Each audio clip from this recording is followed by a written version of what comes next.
Θα πάθετε σοκ με το σημερινό βίντεο. Σήμερα θα σας πούμε για τα απόκριφα βιβλία της Καινής Διαθήκης. Γι' αυτό ακούστε αυτό το βίντεο μέχρι το τέλος, για να δείτε πόσο πολλοί θέλουν να μας απομακρύνουν από την Ορθοδοξία.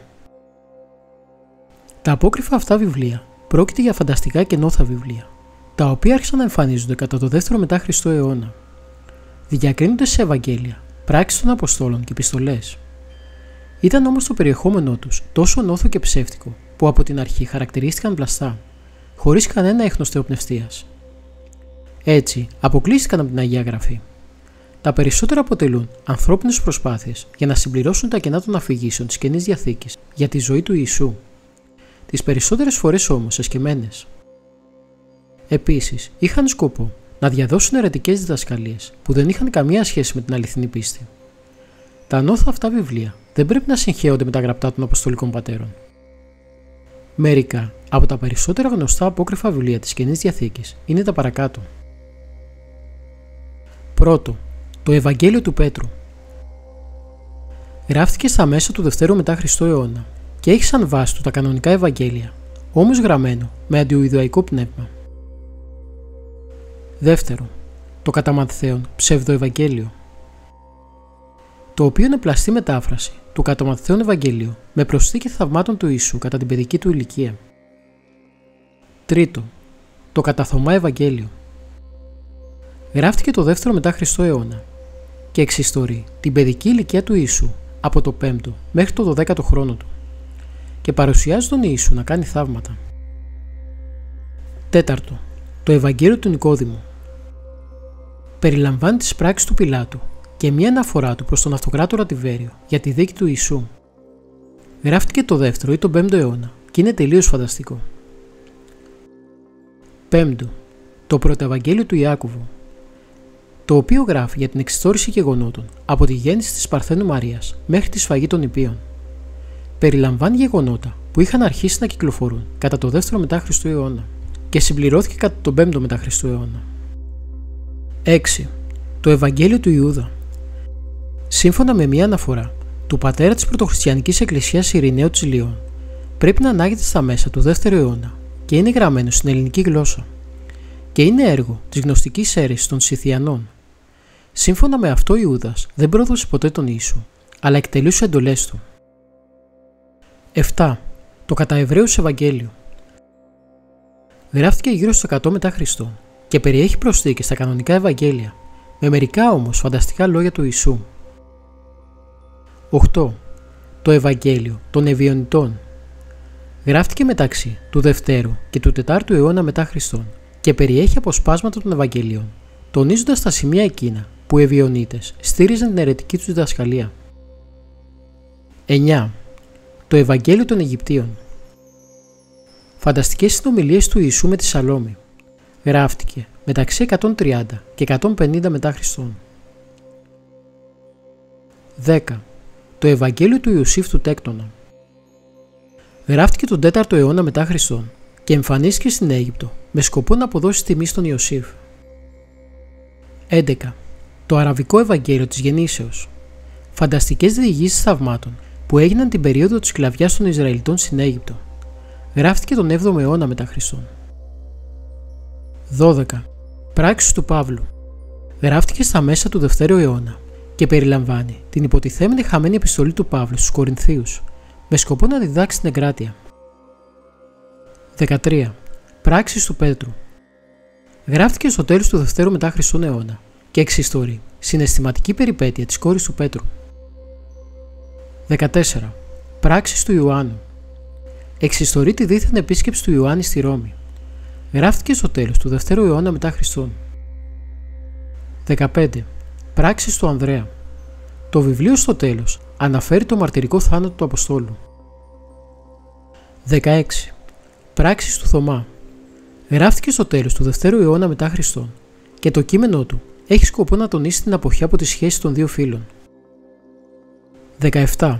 Η Αποκάλυψη του Πέτρου. Συμβολικές οράσεις που αποδίδονται στον Πέτρο και ο Ευσέβιος το αποκαλεί νόθο. 18. Επιστολή του Πέτρου στον Ιάκωβο. Γράφτηκε στο τέλος του 2ου αιώνα μετά Χριστόν και είναι μια φανταστική επινόηση για να στηριχθούν οι αιρετικές διδασκαλίες των Ευιονιτών. 19.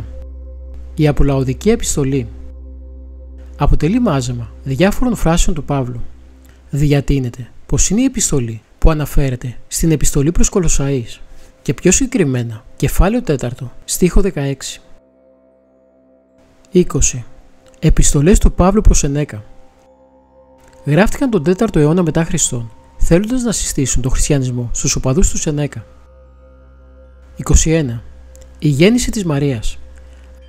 Αφηγείται καθημερινές επισκέψεις αγγέλων προς την Παναγία και γράφτηκε τον 6ο μετά Χριστό αιώνα.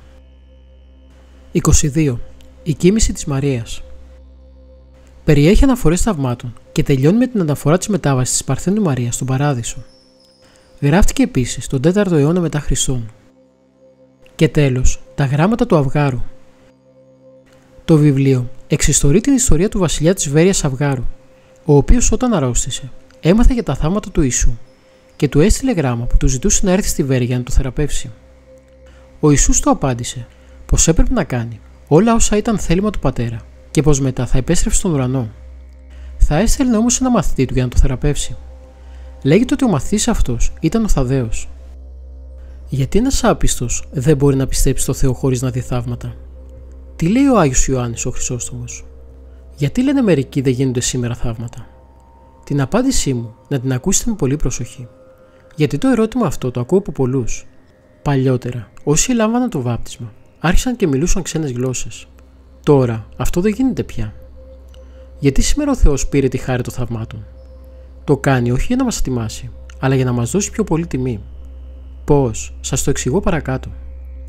Οι άνθρωποι της εποχής εκείνης ήσαν πιο σκοτισμένοι από εμάς, αφού μόλις είχαν ξεφύγει από την ειδωλολατρία. Το μυαλό τους ήταν χοντρό, δεν έκοβε. Ήταν βουτυγμένοι και κολλημένοι στην ύλη. Δεν μπορούσαν να φανταστούν ότι υπήρχαν και αγαθά μη υλικά, πνευματικά. Και φυσικά δεν ήξεραν τίποτε για τη χάρη του Αγίου Πνεύματος. Γιατί όλα αυτά τα δεχόμαστε μόνο όταν έχουμε πίστη. Γι' αυτό ήταν αναγκαίο να γίνονται θαύματα. Από τα δώρα του Αγίου Πνεύματος, μερικά είναι αόρατα και τα δεχόμαστε μόνο με πίστη. Άλλα όμως ενώνονται με ύλη και γίνονται σημεία που πέφτουν στην αντίληψη των αισθήσεών μας. Αυτά ξυπνούν στους απίστους την πίστη. Για παράδειγμα, η άφηση των αμαρτιών μας είναι πνευματικό, αόρατο. Με τα σωματικά μάτια μας δεν βλέπουμε να καθαρίζονται οι αμαρτίες μας. Καθαρίζεται η ψυχή. Μα η ψυχή είναι και αυτή αόρατη με τα μάτια μας τα σωματικά. Η άφηση των αμαρτιών είναι δώρο πνευματικό. Δεν μπορούμε να το δούμε με τα μάτια του σώματος. Και αυτό δεν το δέχονται, δεν το πιστεύουν όσοι έχουν φρόνημα σαρκικό και ηλιστικό. Αντίθετα, το χάρισμα της γλωσσοληλιάς, το χάρισμα να μιλούν ξένες γλώσσες, άγνωστες, παρότι είναι μια ενέργεια και δωρεά του Αγίου Πνεύματος, είναι ένα σημείο που γίνεται αντιληπτό με τις αισθήσεις μας και μπορούν εύκολα να τον παρατηρήσουν και οι άπιστοι. Γιατί γίνεται τότε φανερό πως η αόρατη ενέργεια του πνεύματος, που λαμβάνει χώρα μέσα στην ψυχή, εξωτερικεύεται και επισημαίνεται αδιάψευστα από την άγνωστη και παράξενη γλώσσα που ακούμε. Και ακριβώς γι' αυτό ο Παύλος λέγει: «Εκάστο δε δίδοτε η φανέρωση του πνεύματος προς το συμφέρον», δηλαδή για ωφέλεια πνευματική. Αυτό όμως σημαίνει πως εμένα δεν μου χρειάζονται θαύματα. Γιατί?